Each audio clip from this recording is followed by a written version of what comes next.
Bom, eu sou a professora Daniela Barbosa, de Geografia, da Escola Municipal Mauro de Castro. E eu estou nessa sala temática 12 para falar sobre diálogos e práticas no ensino da geografia, né? Eu trago um relato de experiência que eu descrevo já. Dentro dessa ideia maior, muito criativa e bonita, de inéditos viáveis, eu venho falar sobre os conceitos geográficos fundamentais como ferramentas de luta contra a negação das gentes, para usar uma expressão do Paulo Freire. Bom, eu começo com um trechinho da Pedagogia da Autonomia, nessa edição popular da Paz e Terra, né, de 98, na página 28, quando o Paulo Freire diz que o educador democrático não pode negar seu dever de, na sua prática docente, reforçar a capacidade crítica do educando, sua curiosidade, sua insubmissão. Uma de suas tarefas primordiais é trabalhar com os educandos a rigorosidade metódica com que devem se aproximar, entre aspas, dos objetos cognoscíveis, né? E depois, na página 85, quando ele diz: esta questão, a da legitimidade da raiva contra a docilidade fatalista diante da negação das gentes, foi um tema que esteve implícito em toda a nossa conversa naquela manhã, a conversa entre o Paulo Freire e o Danilson, outro educador, o Danilson Pinto, enquanto eles andavam pela triste realidade dos mocambos de Recife, né, realidade de pobreza.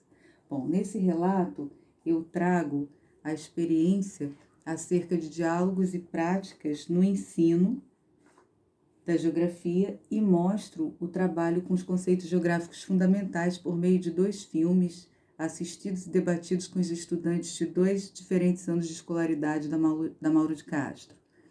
Os conceitos geográficos fundamentais que eu trago, em primeiro lugar, o de espaço geográfico enquanto totalidade, né? Aliás, eu devia ter deixado essa elipse aberta para que a gente pudesse colocar outros conceitos que eventualmente apareçam. Mas assim, eu coloquei em elipses menores, né, os conceitos articulados a isso, né? A paisagem como um aspecto do espaço geográfico que se refere a pensar sobre ele, mas a partir dos sentidos, né? Apreender o espaço a partir dos sentidos, principalmente da visão, mas também da audição, tem a paisagem sonora, etc., né? O território, que é o controle, né? O poder no do espaço geográfico. O lugar, que a gente sempre pensa no bairro, nas nossas vivências, na identidade, né? As regiões, que são divisões do espaço geográfico, as fronteiras, né, que são os limites, e eu sempre estou falando com eles também para transpor esse raciocínio para a questão do corpo, né? O limite do corpo do outro, até onde a gente pode ir. A questão das escalas, né? O conceito das escalas e da extensão dos fenômenos geográficos, dos níveis da análise geográfica, como eles se articulam, né? Falando em articulação também as redes, que são interligações do espaço geográfico. Então, são vários conceitos que não adianta, né, a gente achar que vai chegar e transferir conhecimento, né, como a educação bancária que o Paulo Freire criticava, mas tentar aplicar esses conhecimentos num contexto, num enredo, para que eles façam sentido, para que eles possam ser apropriados, para que eles realmente funcionem como ferramentas de pensar o espaço, né? Então, o primeiro filme que eu cito é o Xingu, dirigido pelo Karl Hamburger, no ano de 2011, que fala da saga dos irmãos Vilas Boas para fundar o Parque Indígena do Xingu. Né? Nós fizemos uma leitura dramatizada de diálogos extraídos do filme. Esse exemplo que eu dou é o de 2017, né, na Mauro de Castro, com recorte espacial Brasil, adequado ao 7º ano. Então, após nós assistirmos o filme, nós fizemos uma leitura dramatizada dos diálogos e tem uma cena, eu já estou dando spoiler aqui para quem não viu, né?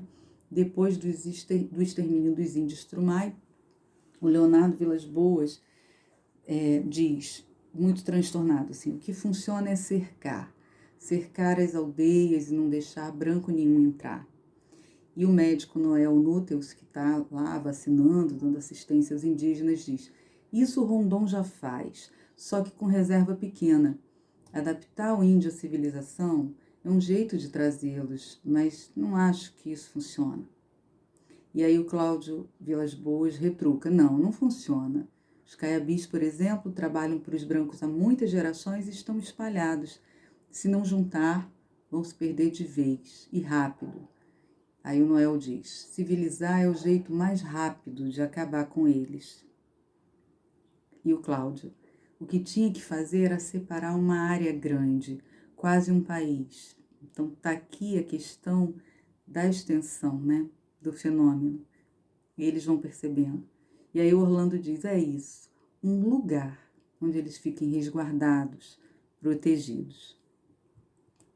Bom, depois tem uma outra cena que eles dramatizam, que é a conversa de Orlando na então capital do Brasil com o antropólogo Darcy Ribeiro. E aí um assessor do Darcy diz: índio civilizado? Isso existe? E Darcy: pois é, índio civilizado é índio. É civilizado? Civilizar é a maneira mais rápida de acabar com eles. Então aqui a gente discute o etnocídio, para além do genocídio, né? Igualmente terrível. Tem também uma outra cena da entrevista dada pelo Orlando no Rio sobre o massacre do Strumai no Mato Grosso. O Cláudio está no Mato Grosso fazendo um fato, criando um fato político, e o Orlando está na capital dizendo: responsabilizamos o governo do Mato Grosso pelo atual estado de guerra na região do Xingu, uma distribuição aleatória de terras ancestrais. Quer dizer, aqui a gente também vai no conceito de região e no conceito de terras ancestrais, de ancestralidade, de lugar, né? O Cláudio Vilas Boas, pensando, enquanto ele trabalha na preparação do território, do relatório para entregar ao ministro, né? Que eles estão tentando, junto ao ministro, a legalização, a fundação do parque, né?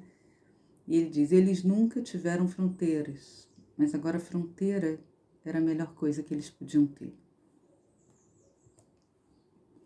Bom, vou passar rápido para o segundo filme com o qual a gente trabalhou, A Missão, filme dirigido pelo Roland Joffé nos anos 80.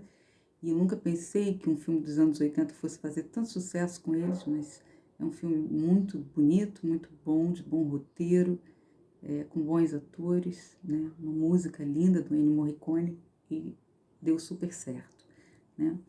Então nós fizemos um debate na Escola Municipal Mauro de Castro, foi um trabalho interdisciplinar com a professora de História, a Geórgia Moura, e foi para o 8º ano, o recorte espacial era o continente americano. Então, os estudantes observaram mapas e leram fontes históricas para adquirirem argumentos para que cada grupo, guaranis, jesuítas e monarquias portuguesa e espanhola, defendesse seu direito ao território, olha aí o território, né? Ao controle do espaço, e ao mesmo tempo todos compreendessem a definição das fronteiras na América do Sul. Fronteiras atuais que estão ligadas ao Tratado de Madrid, que depois alterou o Tratado de Tordesilhas. Então, ambos desconsideravam completamente os legítimos donos da terra, os índios guaranis, né? Então, no filme, aparece uma assembleia entre os jesuítas e os nobres, mas não aparece, na verdade, os nobres, as monarquistas, os representantes da monarquia, mas não aparecem os índios, não tinham direito à voz. Então a gente criou um outro fórum de discussão em que os índios falavam por eles mesmos, os guaranis é que falavam, não os jesuítas que falavam por eles. E aí nós partimos desse mapa aí, né? Não sei se vocês identificam aqui na tela, ó, os 7 povos das missões, né? E não é um mapa que tem as fronteiras políticas atuais, mas tem a drenagem, né? E as linhas dos tratados, né, de Madrid, Santo Ildefonso. E, enfim, a ideia é que os povos tinham que sair daqui, os 7 povos das missões, para vir para cá, para a nova colônia do Santíssimo Sacramento, né, no Uruguai, no atual Uruguai. Bom, então a gente estava ficando abatidas, as professoras, nós, as professoras, porque os guaranis, que eram os legítimos donos da terra, não se colocavam com energia, né?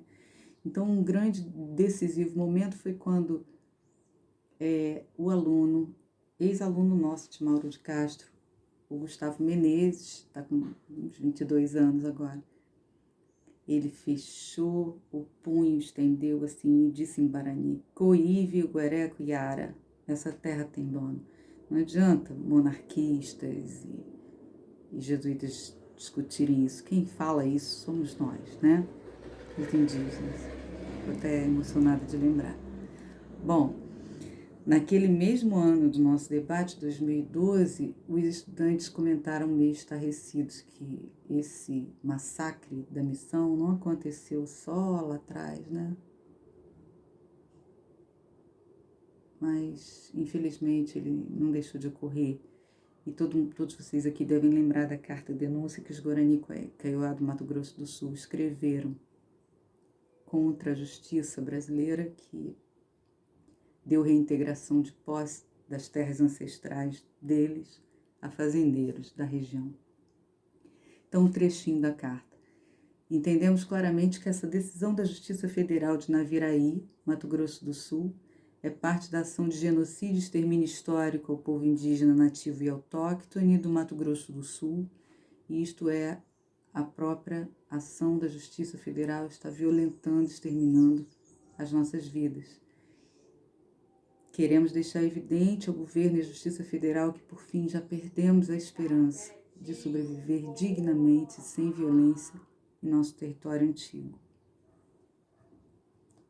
Bom, e hoje? Eu trago 2 questões, né? A agroecologia versus o marco temporal. Não vou entrar aqui na discussão do marco temporal, né? Mas quero falar da agroecologia sim, porque ela foi conteúdo da nossa 5ª apostila desse ano letivo de 2021 na Mauro de Castro, né? E por quê? Porque a CUP Cerrado, que é uma cooperativa indígena que produz orgânicos no Cerrado, venceu o prêmio da ONU de proteção à biodiversidade. Aqui no slide está a 10ª edição, foi um descuido, é a 12ª edição do Prêmio Equador, concedido a comunidades que combatem perda de biodiversidade e mudanças climáticas. A CUP Cerrado concorreu com outros 600 projetos de 126 países diferentes e ganhou, né? Então eu terminei a aula bem entusiasmada, né? Dizendo que o futuro é agroecológico. E aí eu estou quase terminando essa apresentação com questionamento do estudante Samuel Felipe, vocês já vão ver o rostinho dele aí, da atual turma 802 da nossa escola, quando ele disse assim: futuro? Mas quem sabe fazer agroecologia é índio, e com base na tradição. Então, naquela hora que ele levantou essa bola, né, entre contemporaneidade e tradição, me caiu uma ficha, né? Eu achei a pedrinha que faltava no quebra-cabeça toda vez que eu li as tradições futuras do Eduardo Galeano. Então, eu vou terminar com as tradições futuras, e está aí na tela o Samuel, também está o Davi, que é um excelente aluno da 901, né? Isso está no livro dos abraços, esse texto lindo está no livro dos abraços do Eduardo Galeano. As tradições futuras. Existe um único lugar onde o ontem e o hoje se encontram e se reconhecem e se abraçam. E este lugar é o amanhã. Soam como futuras certas vozes do passado americano muito antigo. As antigas vozes, digamos, que ainda nos dizem que somos filhos da terra e que mãe a gente não vende nem aluga. Enquanto chovem pássaros mortos sobre a cidade do México e os rios se transformam em cloacas, os mares em depósitos de lixo e as selvas em deserto, essas vozes teimosamente vivas nos anunciam outro mundo que não seja este, envenenador da água, do solo, do ar e da alma. Também nos anunciam outro mundo possível, as vozes antigas que nos falam de comunidade. A comunidade, o modo comunitário de produção e de vida, é a mais remota tradição das Américas, a mais americana de todas, e pertence também aos tempos que vêm e pressentem um novo mundo, porque nada existe menos estrangeiro que o socialismo nessas terras nossas. Estrangeiro é, na verdade, o capitalismo, como a varíola, como a gripe, veio de longe. Eu quero aproveitar para agradecer a esse convite, essa iniciativa da Secretaria da Sala Paulo Freire, né, de organizar um seminário tão importante, por essa oportunidade de reflexão, né, desse tema lindo dos inéditos viáveis. Anisete, por esse convite. Eu agradeço muito a nossa diretora, Naise Martins, que está aqui, que apoiou a realização desse trabalho, que sempre apoia todos os projetos que a gente inventa. Eu agradeço a minha irmã e colega de trabalho, Georgia Moura, na idealização desse projeto, das missões, e trazer o Gustavo Menezes, né, para a gente trazer essa experiência, essa memória. Ela tem uma memória, nossa, que Deus conserve. E que também agradeço ao meu filho mais velho, ao grupo dele, de ex-alunos do Pedro II, que hoje são todos universitários, mas formataram meus slides. O Golden Penguins que trouxe as imagens do Paulo Freire. Muito obrigada. E eu agradeço os meus alunos sempre por esse ânimo, essa criatividade e essa esperança. Muito obrigada por essa esperança.